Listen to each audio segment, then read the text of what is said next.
तो जिनका भी फॉर्म रिजेक्ट हुआ है या फिर पहली बार ऑनलाइन कर रहे हैं, तो यहाँ पे ऑनलाइन पोर्टल में एक ऑप्शन को वहां पे चेंजेस किया गया है।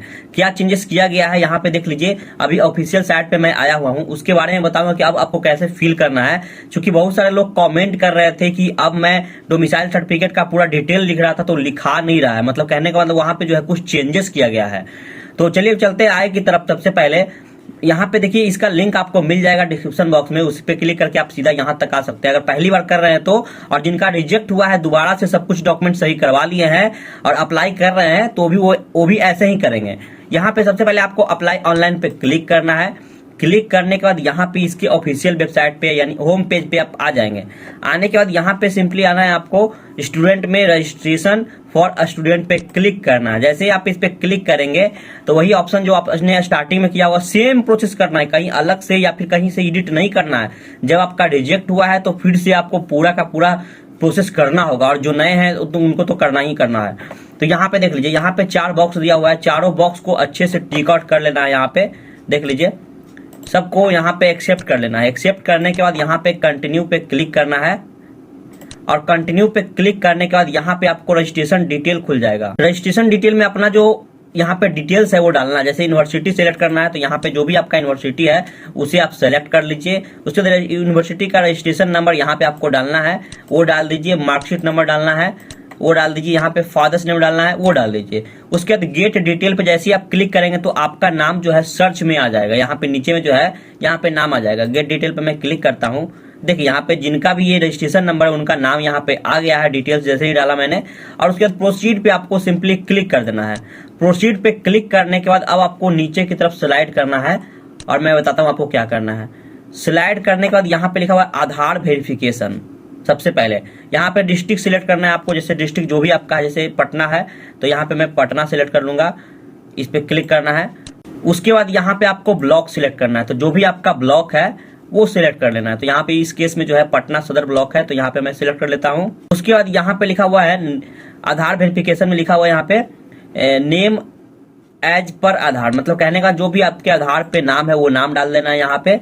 उसके बाद अपना जेंडर सिलेक्ट कर लेना है, आधार नंबर डाल देना है। उसके बाद यहाँ पे डेट ऑफ बर्थ डालना है, ठीक है। उसके बाद यहाँ पे वेरीफाई आधार पे क्लिक करना। जैसे वेरीफाई आधार पे क्लिक करेंगे तो आपका यहाँ पे डिटेल जो है वेरीफाई हो जाएगा।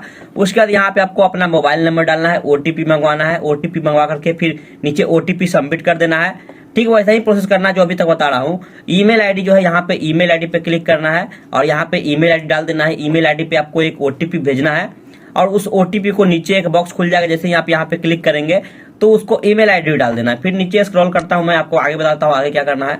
यहाँ पे लिखा हुआ है बैंक डिटेल, सबको अच्छे से डालना है, जो कह रहा है वही डालना है आपको। जैसे लिखा हुआ है bank account should be of Bihar, मतलब बिहार का होना चाहिए बैंक अकाउंट। सोच लीजिए यहाँ पे बैंक डिटेल जो है वो बिहार का होना चाहिए। जैसे यहाँ पे लिख रहा है IFSC कोड, ठीक है। तो यहाँ पे आपको IFSC कोड डाल देना है। जैसे ही आप डालेंगे तो यहाँ पे ऑटोमेटिक आपका बैंक नेम आ जाएगा। उसके बाद यहाँ पे लिखा हुआ है, यहाँ पे डालना नहीं है बैंक नेम में, यहाँ पे लिखा हुआ है अकाउंट नंबर। अकाउंट नंबर आपको प्रॉपर सही डालना है।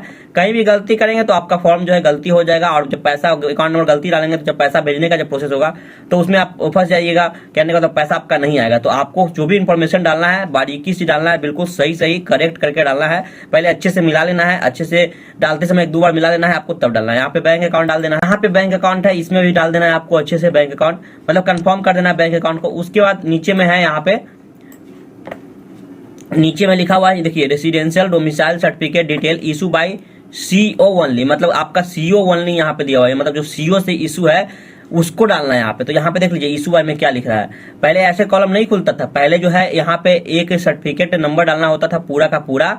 उसके बाद यहाँ पे इशू ईयर नहीं सिलेक्ट करना होता था, और यहाँ पे इशू डेट था। लेकिन ये वाला जो है यहाँ पे ओनली न्यूमेरिक ओनली, यहाँ पे जो सर्टिफिकेट का जो सीरियल नंबर होता है लास्ट वाला जो ईयर के बाद लिखा रहता है वो यहाँ पे डालने के लिए बोल रहा है। पहले ये सब नहीं था, पहले जो था एक कॉलम था उसी में पूरा लिखना था BCCO/2022 में बना हुआ 2022/ जो भी आपका सर्टिफिकेट का नंबर रहता था वो डालना होता था। लेकिन इसमें क्या करना है देख लीजिए, यहाँ पे इस पे क्लिक करिए। उसके बाद यहाँ पे देख लीजिए एक ही ऑप्शन खुल रहा है, यहाँ पे एक ही ऑप्शन खुल रहा है BRCCO, इस पे आपको क्लिक करना है। क्लिक करने के बाद किस ईयर इशू हुआ है आपका सर्टिफिकेट, 21 में बनवाया है, 22 में बनवाया है, 23 में बनवाया है, जब भी बनवाए उसको आपको सिलेक्ट कर लेना। जैसे मान लेते हैं कोई 23 में बनवाया है तो इस पे क्लिक करेंगे वो। उसके बाद यहाँ पे इशू डेट किस डेट को इशू हुआ है वो इशू डेट यहाँ पे सिलेक्ट कर लेना है। तो देखिए यहाँ पे इशू डेट जो है अभी शो नहीं कर रहा है। यहाँ पे आइए, इसको ऐसे देखिए, शो कर रहा था, अभी नहीं शो कर रहा था, अब शो कर रहा है। यहाँ पे मान लेते हैं कि जनवरी किसी का है, 12 जनवरी का है, तो यहाँ पे 12 जनवरी आपको सेलेक्ट कर लेना है। और यहाँ पे जो है आपको सिर्फ न्यूमेरिक डालना है, जैसे BCCO।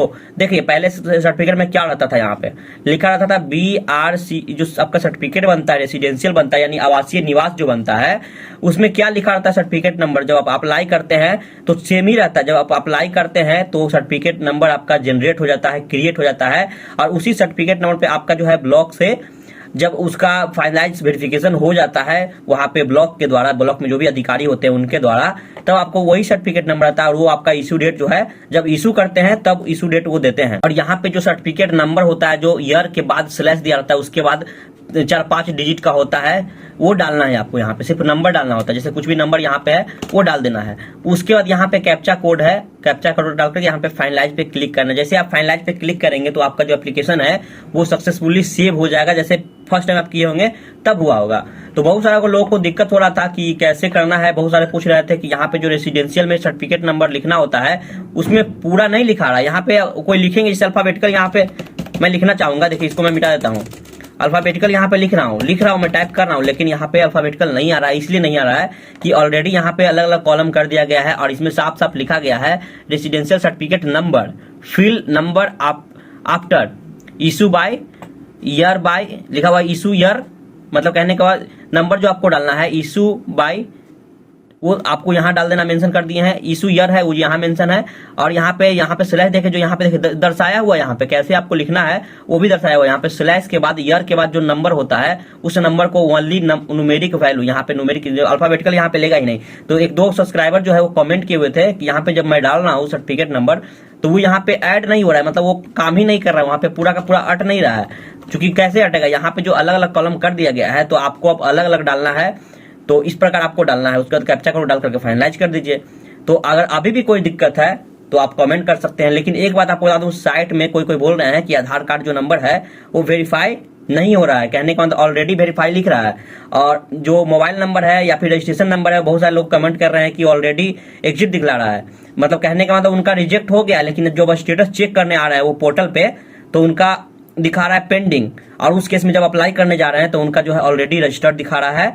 तो उस केस में क्या करना है आपको, अभी साइट में हो सकता है कुछ बग आ गया है और इस बग को जल्द ही रिजॉल्व कर लिया जाएगा। उसके बाद अप्लाई कीजिएगा तो अप्लाई हो जाएगा। हो सकता है कि इस तरह बग देखा जा रहा है तो हो सकता है कि ऑफिशियली इसका डेट बढ़ा दिया जाए, लेकिन अभी कंफर्म नहीं कर सकते हैं, ऐसा हो भी सकता है।